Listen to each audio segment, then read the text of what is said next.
What is up, everybody? It is Dr. Vibe here, host and producer of the award-winning Dr. Vibe Show, the home of Epic Conversations. I'm the host of Epic Conversations 2018 Innovation Award winner given out by the Canadian Ethnic Media Association. Also, once a month, I host online conversations, live online conversations for fathers and dads that is co-sponsored by Dad Central, Canada's national fatherhood organization, and Dove Men Care. And as always, I'd like to say you're blessed, highly favored, a magnet for miracles, and a solution for someone's problem. You know, I like to have new friends on the show, but this gentleman, and I'm going to say this respectfully, he's an OG of the Dr. Vibe Show. He's an OG. He's been around for not a minute. It's been an hour. He goes back, but I'm always good to have him come back on. And we're going to be starting.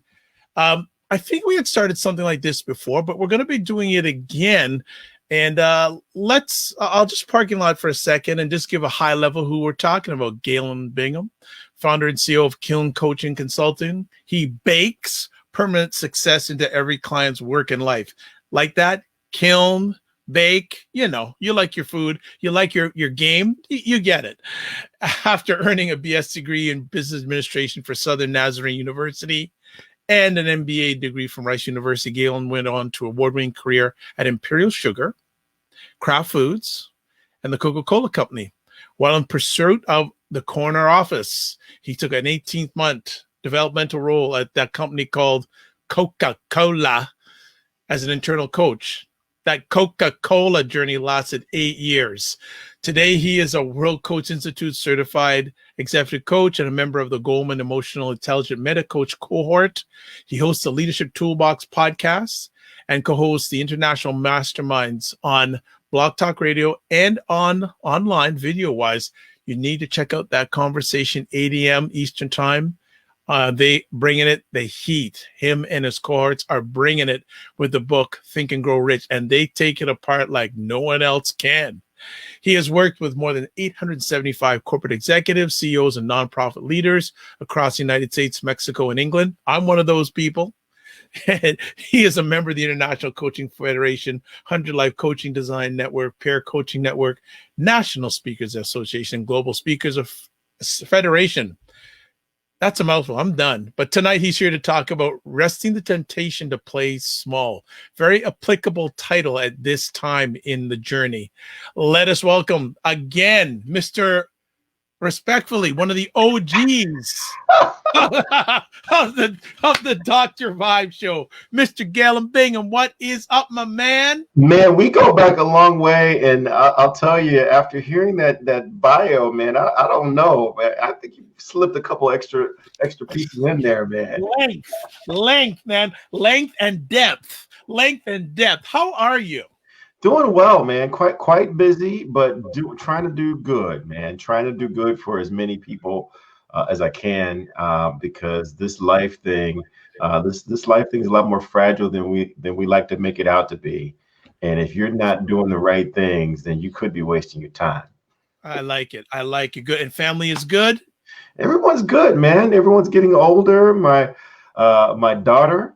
Thank you. I made it 4 minutes. Come on now.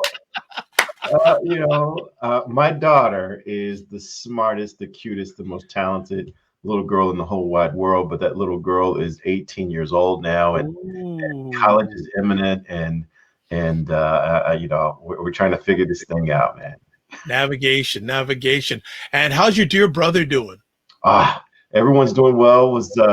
We're all kind of pitching in and taking care of mom and dad who are getting older as well. But man, everyone's good. Everyone's really good. Good stuff. I am very excited as always to have you on. And you got me with this conversation topic tonight, my brother. Talk to me. Where did this resisting the temptation to play small come from? Yeah, that's really what I don't know. It's twofold, right? So a number of clients that I've talked to recently, they all seem to be really, really professional. They're really, really good in their space. But when it comes time to really step into this thing that they've been developing, everyone wants to play inside this box that they've created for themselves.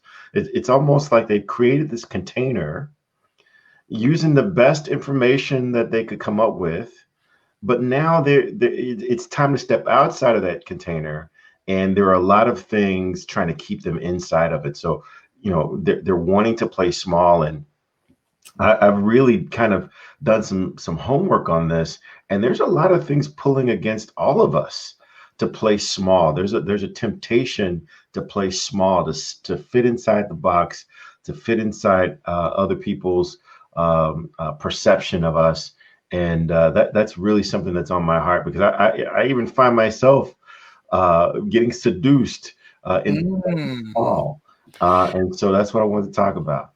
Nice. Actually, two thoughts come up in my alleged mind already since you've talked about this. One, many years ago, I read a book called The Magic of Thinking Big. And the second thing, a real life story, just recently, and I won't get into too much detail, I was involved to potentially pitching an idea to a large corporation.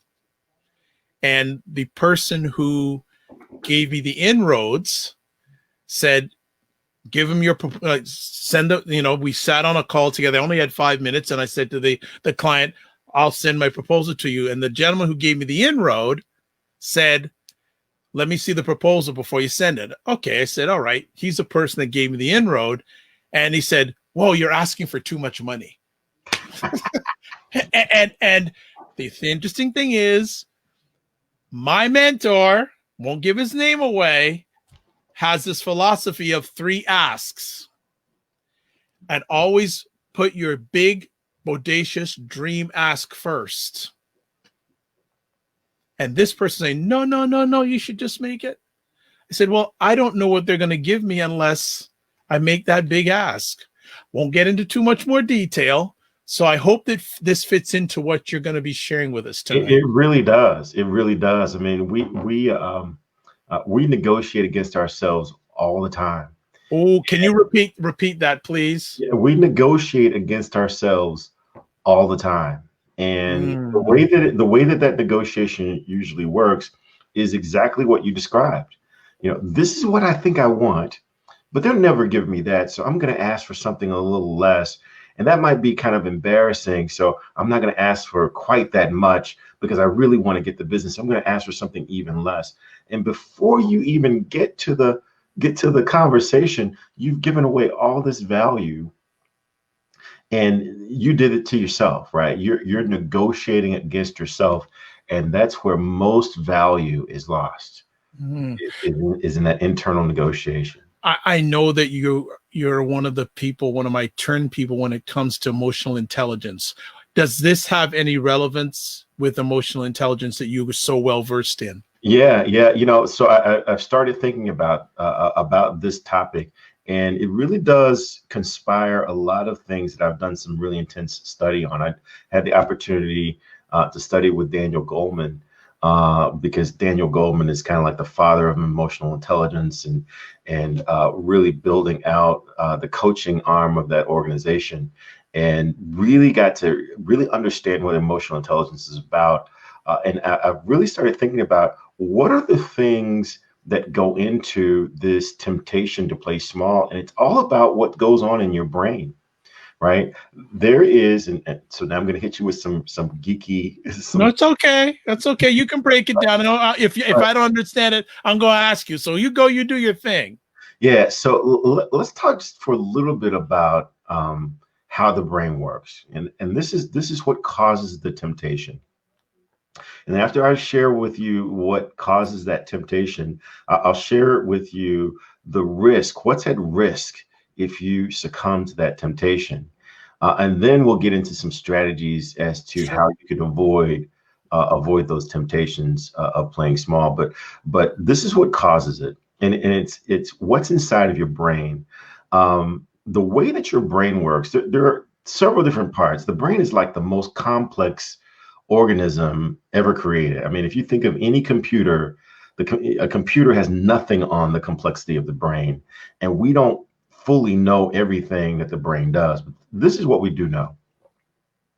The part of your brain when someone says, "Hey, I need to think about this. I need to plan," and when someone says, "Hey, use your brain," What they're usually talking about is the part of your brain that's called the prefrontal cortex.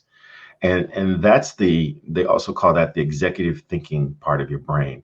So that's where all the concentration comes in. That's the part of your brain that you use when you're planning, when you're focusing, when you're paying attention.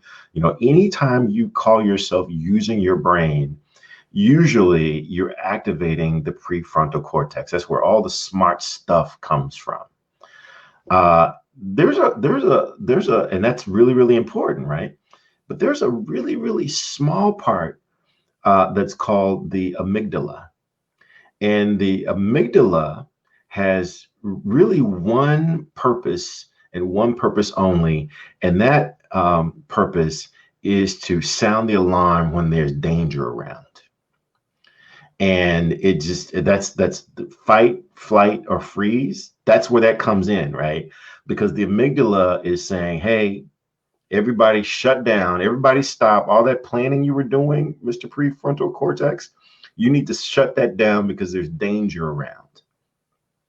Now, really, really important back in the days when we were all living in caves, right? If you hear these big footsteps lurking in the jungle, now is not the time to do some analysis to try to calculate how far those steps might be away from you. Because you might get eaten in the meantime. So that's when the amygdala steps in and say, shut down everything. There's danger around, okay? And that's the purpose of the amygdala. But here's the problem. Although we've evolved and we're no longer running from lions and tigers and bears, oh my, that amygdala is still on its job. And it not only identifies physical danger, it also identifies psychological danger, emotional danger, social danger, anything that might upset or make you uncomfortable. It's alerting you to shut everything down. Shut down all that planning, shut down all that analysis you were doing, all that goal setting stuff that you were doing, shut all that down. There's danger ahead. And so that's what's going on inside our brain. And so you've got this amygdala always telling you, look, you need to make yourself, you need to like calm down, play a little smaller. Don't make, you might want to have that $1 million contract, but there's a danger in asking for $1 million because they might say no. So you need to play a little smaller.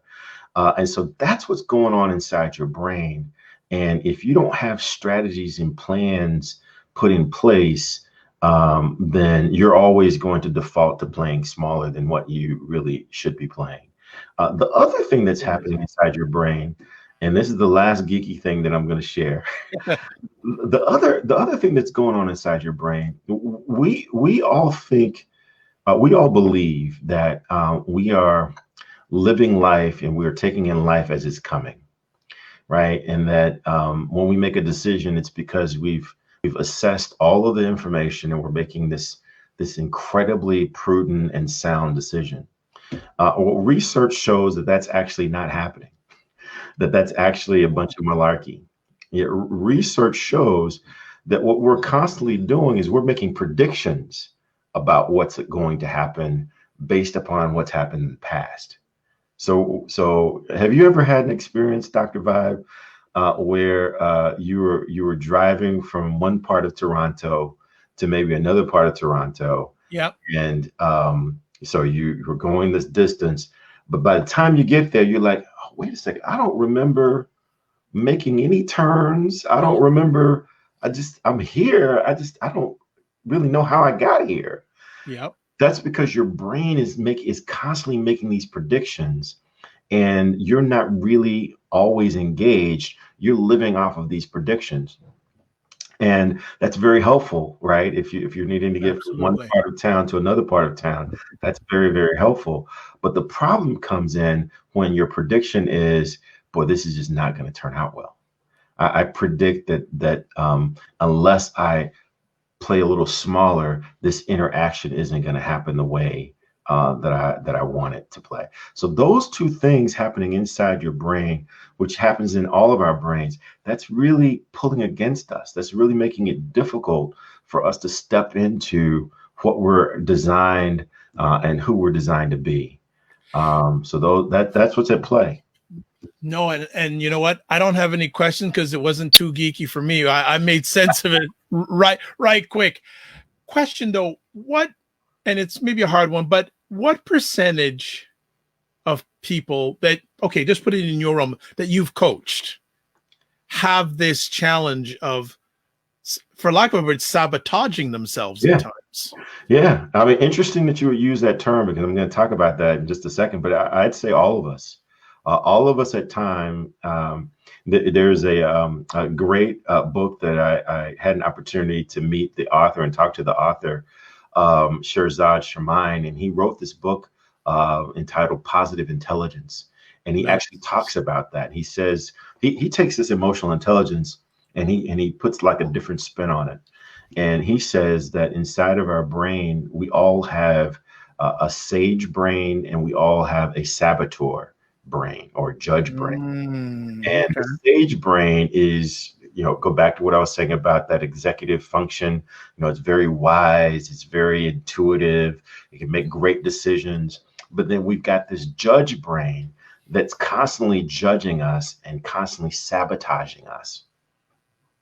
And pointing out all the things that could go wrong and all the things that we didn't get right, literally trying to they're sabotaging us. What they're really trying to do is they're trying to keep us safe, right? They're trying to make sure we don't get into any trouble. So they're reminding us of all the bad things that could happen because it's happened in the past.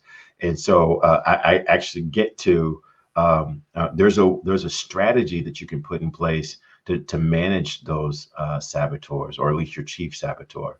But back to your question, I think all of us struggle with this from time to time, especially if we don't have strategies in place to manage it. Excellent.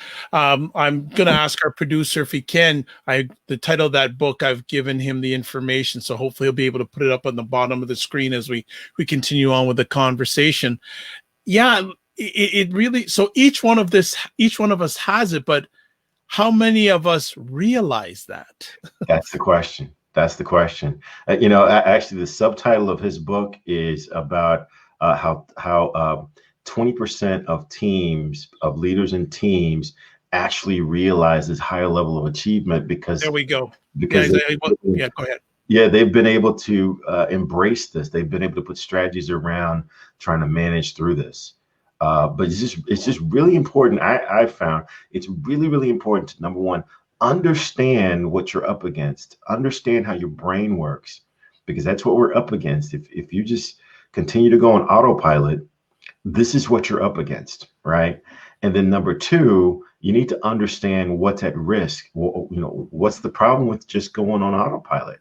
Well, there's two things that I've found that you risk if you just kind of let things go the way that they happen to go. The first thing that you risk is you risk growth, right? Because growth never, I'm going to say never, happens in comfortable places, right? If you think about exercising, if you go to exercise and you go to lift weights, literally what you're doing is you're making yourself uncomfortable,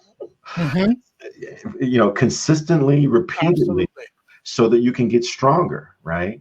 If you think about running long distance, right? The way you train for a marathon is you increase the level of uncomfortability over a period of time so that you can eventually run 26.3 miles, right? That's how you get better, is by making yourself uncomfortable. If you want to learn to play the guitar, you're gonna have to spend some time doing it wrong. It's just like people say, wow, like Dr. Vibe, you're this, you're that, you're that. Do you know how many times I've messed up to get here? Come on, man. Like it says on the sports, come on, man. So that's the first thing that you risk. You risk growth unless you're able to be uncomfortable going through this period of not being very good at managing this. The other thing that you risk is you risk authentic relationships with others and with yourself, because you're constantly living inside this box. You're constantly living in this smaller version. Not only do other people not know who you really are because they haven't really seen who you really are, if you do that long enough and you do that well enough, eventually you forget who you really are, right? Because I've been playing this smaller version of myself, and you begin to convince yourself that this is all that I can do. Well, no, this is just all that you've allowed yourself to do. Those are the two things that you risk: growth and authentic relationships. So I don't know if you want to tackle this point now, but I'm going to put it out there. Is this how this point come up, and tell me if it's relevant or not? Living life on the offensive versus living life on the defensive. Yeah, I think there's some of that. I like that. I like that. Because for me, that means living life in pursuit of something rather than living life as it comes and defending and in fear and trying to fight off and protect yourself against something. So yeah, I think that works. I think that works. Excellent. Let's move on to the next stage of I love how you got everything. You're building up, going up the mountain here. So we're going up the mountain. So we're scaling. So I'm with you. We're going up Galen's Peak. So yeah, so we've talked about what causes the temptations, how that's kind of built into everyone's makeup. We've talked about the risks associated with not trying to address those temptations. And the last part for me is, and this is where we can have a good, long, rich conversation. Yes, please. Strategies to avoid those temptations of playing small. So knowing everything that I just shared, what do I do, right? How do I avoid the trap of falling into this smaller version of myself? And the first thing we've already talked about is you got to identify and almost give a name to your chief saboteur, right? You got to know, what does it sound like when I am challenging myself to play small, right? What does that voice sound like? So let me ask you, for the person who's starting at ground zero with that, yeah, what are some best practices that they can find? What is my chief saboteur? Yeah. One of the things I would encourage you to do is to journal. Now, I was not a believer in journaling. But over the past 18, almost 2 years, but 18 months specifically, I was really challenged to journal 5 minutes a day, just 5 minutes a day, just journal what's been happening. How do you feel about what's happening? And literally capture those thoughts with no judgment, right? So no spell check, no grammar check, none of that. Just capture your thoughts. And then at the end of the week, if you just reflect back over and read what you've journaled, eventually you'll start noticing how you've been talking to yourself. My brother, you mentioned my brother earlier, another just smart dude, just smart for no reason. And like literally, I mean, just there's some facts are useful. I'm like, dude, why do you know that, right? Why? you know what? It's overdue. We have to have both you back on. We did it once before. We need to have another tag team of you back on again. Absolutely. That was rich conversation and thought process. Yeah. So, one of the things that he will tell you is that you've got to be willing to do things afraid. And you've got to be willing to really take a look at your thoughts. And if someone else talked to you the way that you talk to yourself, would you be friends with that person? And that's one of the things that we really dig into in this spot. So one of the other things that you can do to understand those saboteurs is talk to someone else, right? Have some conversations. Obviously, I'm going to tell you to talk to a certified coach because we're trained at reflecting back what we're hearing. And it's always interesting to me when I'm coaching someone and they're telling me what they're trying to achieve, and they're telling me the challenges that they're facing. And I just play back to them what they've said to me. And inevitably, they always say, wow, well, it sounds so different when I hear you say it. Well, I'm using the exact same words you used, but now you're hearing it, right? And that's another great way just to understand what does that voice sound like? Who is that chief saboteur? And then I would also obviously recommend getting that book, Positive Intelligence. It just really helped me put language around the chief saboteur. And I actually gave my saboteur a name so that when I hear that voice coming in my head saying, really, do you really think someone's going to listen to you? Right? Really? Right? When I hear that voice, I've given that voice a name. And you're gonna laugh. Don't judge me. Don't judge me. No. The name of my saboteur is my chief saboteur is Jethro. Okay. And the reason I came up with the name Jethro is from, I don't know if you remember or even have seen the show Beverly Hillbillies. I know you're going to go Jethro Bodine. Jethro Bodine. And so the reason I chose that name is because, as you remember, if you remember, Jethro would always sound intelligent. He would always sound like he knew what he's talking about. But if you ever paid attention to him, he wasn't making any sense whatsoever, right? He just sounded intelligent, and he believed what he was talking about. And so I found that that's the way that my saboteur shows up, right? When my saboteur is talking to me, he sounds intelligent. Yes. Right?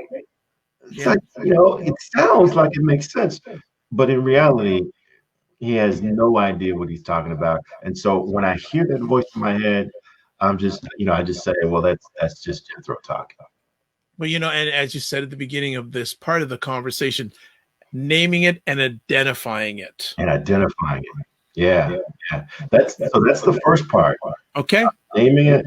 The second part is I call it recognizing the setup, right? Recognizing those situations that typically encourages Jethro to come out, right?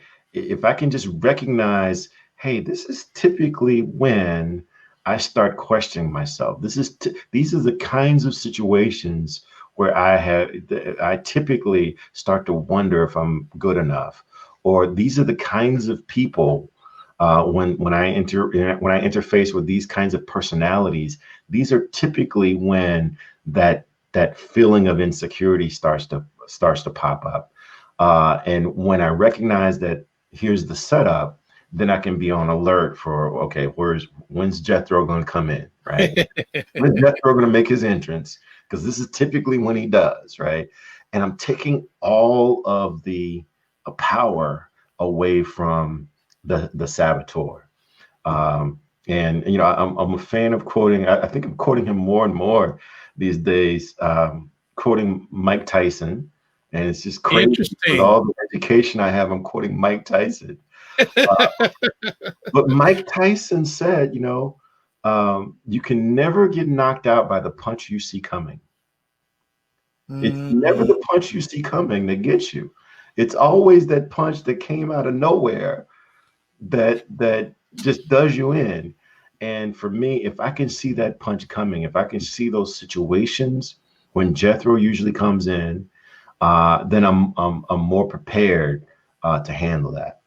Nice. And then the last one, this is really kind of a throwback to one of my longtime mentors. He was actually one of my first mentors when I was coming up in the Coca-Cola Company, a guy by the name of Stan Hutchin. If I've got any former or current Coke folks, probably former Coke folks watching this, he was kind of legendary. And Stan, very cantankerous, kind of gruff guy, and if not careful, he'll scare the bejesus out of you. But one of the things that he said to a very, very young sales manager in myself, he would say, usually at the end of the year, we'd have to report out how did we do versus our plan. And then inevitably we would say, hey, I did all of these things, but this anomaly happened. This thing that we weren't expecting happened. And that's why I couldn't deliver this other thing. You know, the weather was bad. There were tornadoes, whatever the case is, there was some anomaly. And Stan would inevitably say, you know, the thing about anomalies is that one happens every year. So let's plan for an anomaly to happen and deliver the plan anyway, right? And so let's bring that back to this. We've got to plan for the anomaly. We've got to plan for things going wrong with our ability to live big. We've got to plan for something messing up that strategy and work around that. So with Jethro, I've got some plans in place so that when Jethro comes in, this is how I'm going to handle it. This is what I'm going to say. This is how I'm going to deal with it, rather than hoping Jethro doesn't come. He always comes, right? I just don't know how he's going to show up, right? He always comes. So I've got some plans in place to help me manage those situations. And that's what I do with my clients too, right? I give them, first of all, I help them articulate and name their saboteur. And then let's come up with some plans so that when that saboteur comes, you can still function the way that you're wanting to function from your prefrontal cortex versus, letting this fight, flight, or freeze amygdala come in and kind of slap you around. It's interesting when you're saying the cortex and all that. It reverts me back to my old biology classes in high school, and I don't know. There was a part of the frog brain. So I don't want to sound gross here, folks, but I have to bring up the medulla oblongata. Yeah. And I'm going, is that relevant? Yes, I guess it's still relevant today. I'm thinking about the frontal cortex. I feel like I'm Dice and the Bunsen burner and all. Yeah, that's all that kind of stuff, you know.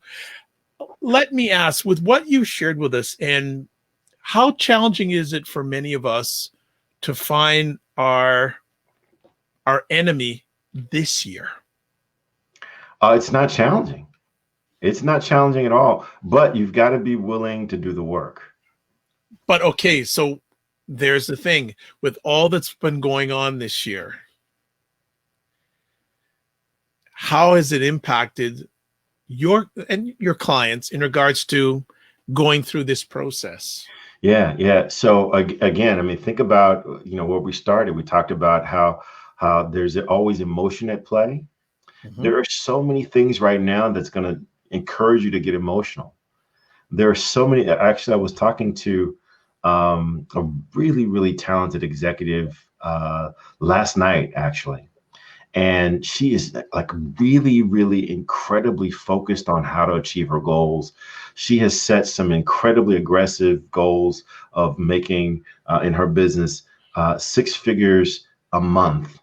Wow. In each of her businesses. She's got 2 businesses. And so she set a goal for making 6 figures a month in each of her businesses. One of those businesses, she's already done it.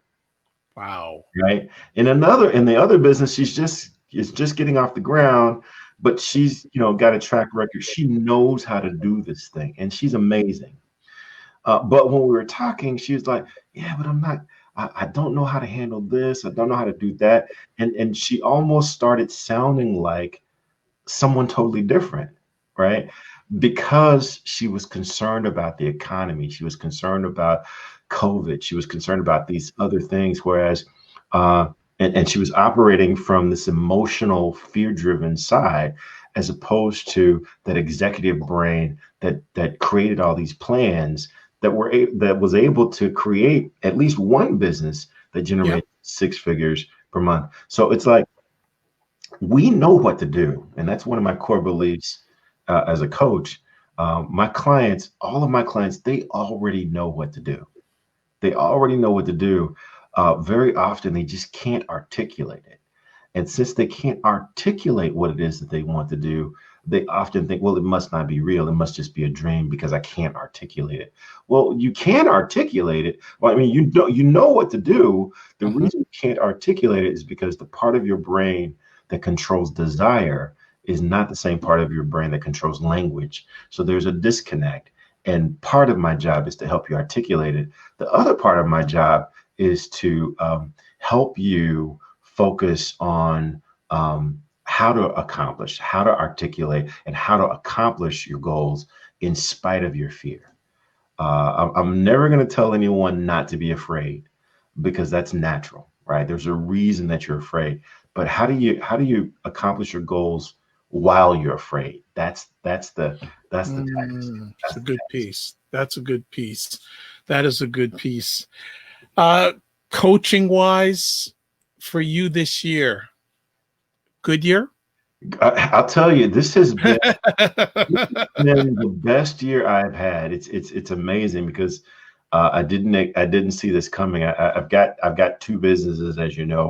One is a retail business, obviously severely impacted by COVID and traffic and just people feeling comfortable coming in for the kind of product that I offer.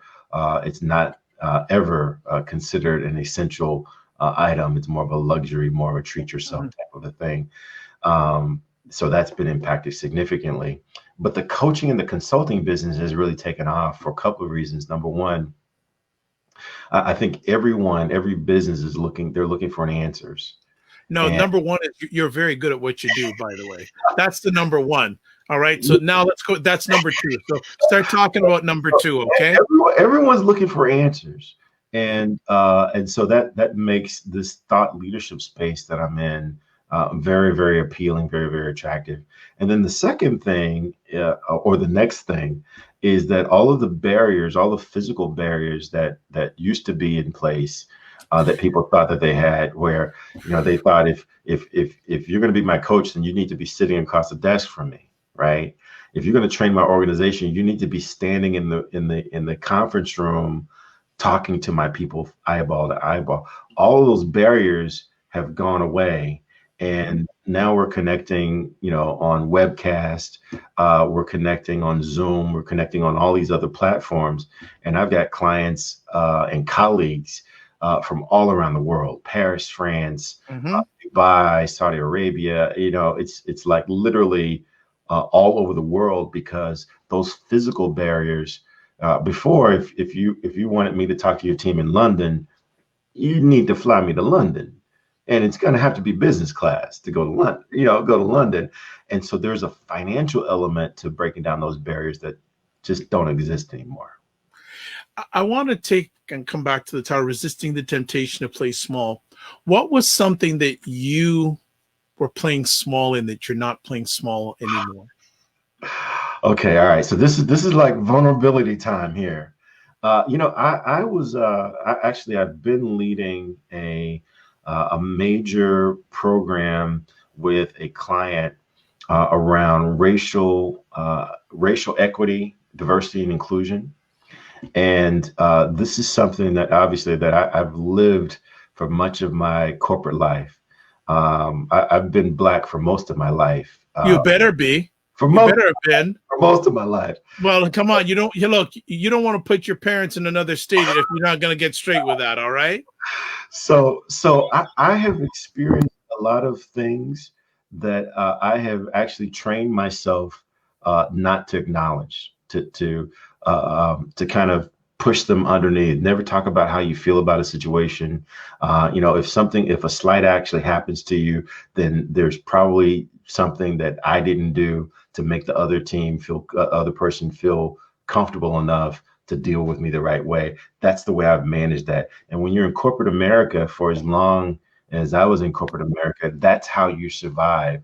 That's how you go forward. You not only manage conflict, you actually try to avoid conflict, because if you get into conflict, it usually doesn't work out well. And so those were the traits. So I was literally training myself to play a little smaller in corporate America. And I got into these conversations on racial equity and leading this conference, or co-leading this conference for a client. And it was going okay. Not amazing though. It was going okay, but not amazing. And so the managing director over the entire project said, Galen, you're saying the right things, but I feel like you're holding something back. Mm. Right? Just out of curiosity, was this person melanated or non-melanated? Non-melanated. Interesting. Okay. And she was saying, she was like, you know, there's something not there. You're saying all the right things, right? But there's just something not there. And I need you to go deeper. I need you to be more vulnerable. I need you to share more of yourself. I need you to just come into this more. And when I first got that feedback, I was kind of upset. I'm like, I thought to myself, like, who's this person calling me out, right? You don't know me. Come on now. And the more I thought about the feedback, I really had to come to grips with, hey, look, I'm not in that corporate America box anymore. Right. And this is a conversation that really does require that I be a lot more authentic than I was able to be when I was in that corporate American situation. And after getting that feedback, responding to it, the past couple of days of working with that client, a lot more liberating. I think you're getting more out of it. I'm getting more out of it. And I think that that's an example of how if you're not careful, you're going to end up convincing yourself that you can only be this big, you can only do this much, and the rules that others place on you, you will start to embrace them as yourself.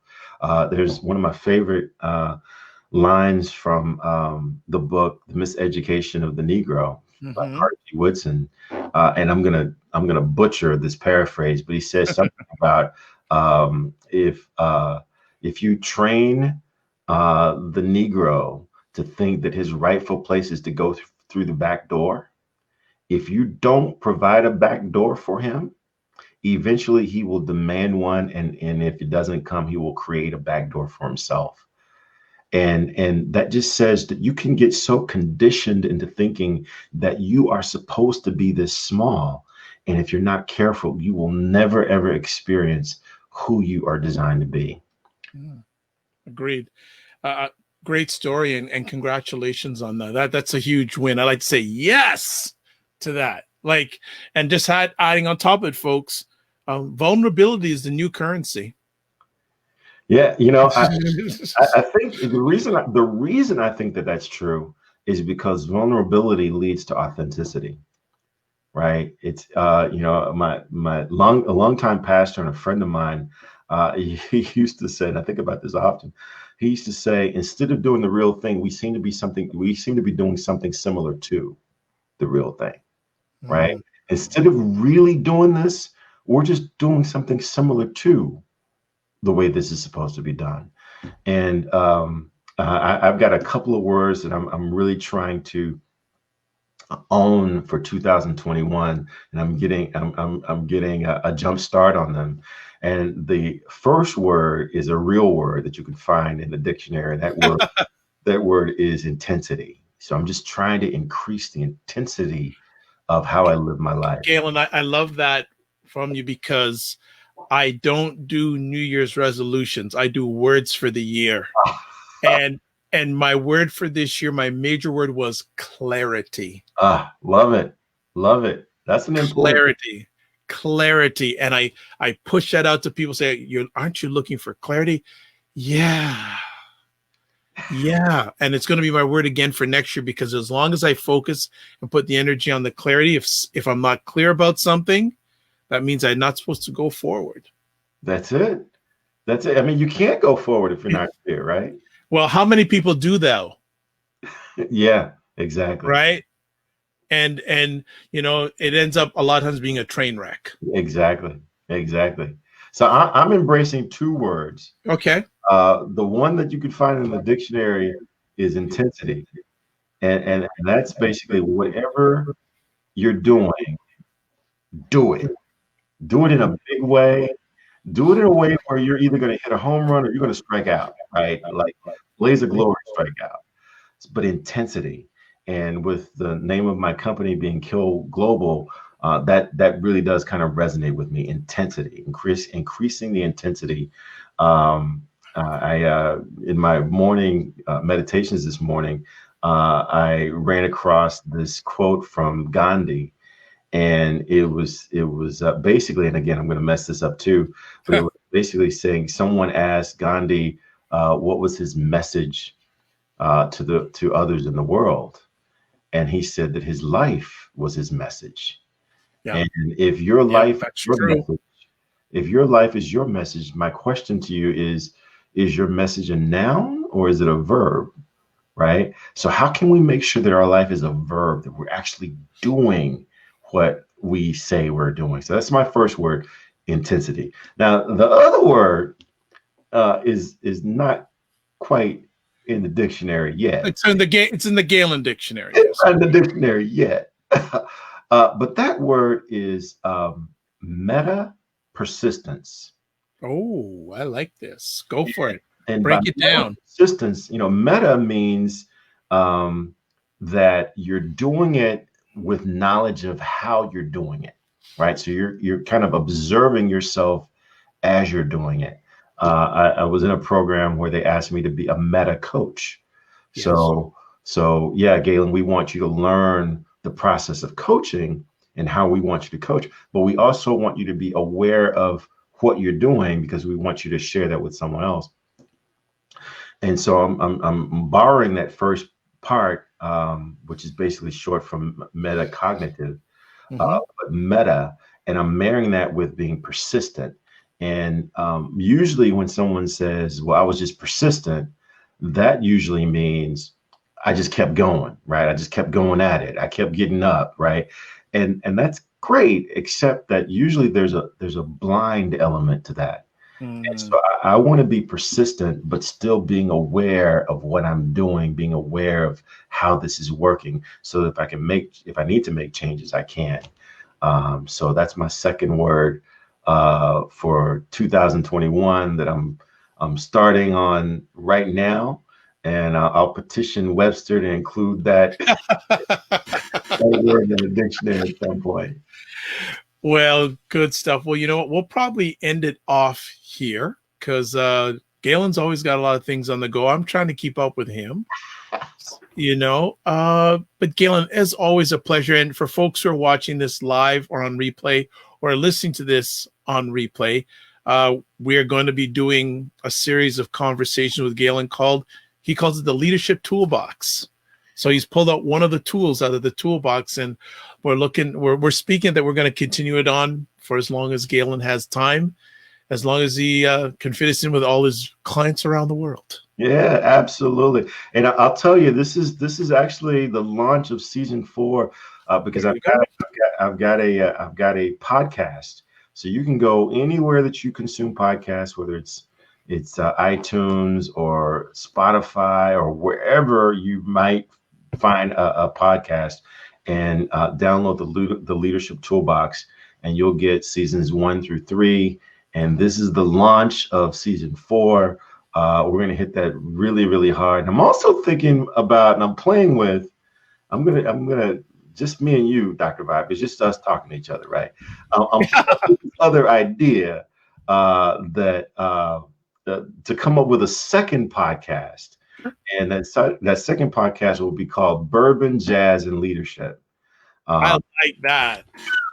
And so I might launch that one too. Well, we'll discuss offline. That ties into another thing that I'm going to be involved in. I'm already involved in it, but I haven't spoken it to the world yet. But in the next, probably the next week or so, I have a few announcements of some things Dr. Vibe's been up to. But that title has the thing I'm talking about, folks. You'll get into it. I'll get into it a little more. It involves food and drink. So it ties nicely into all of that. There you go. Well, good. Thank you so much, man. What's up? What's coming up next? What's on your plate next? Yeah. So just trying to close out 2020 strong. As I mentioned, the 2 podcasts that we're launching in the beginning of the year. And this is going to be one of the first episodes there. So they'll be able to watch that.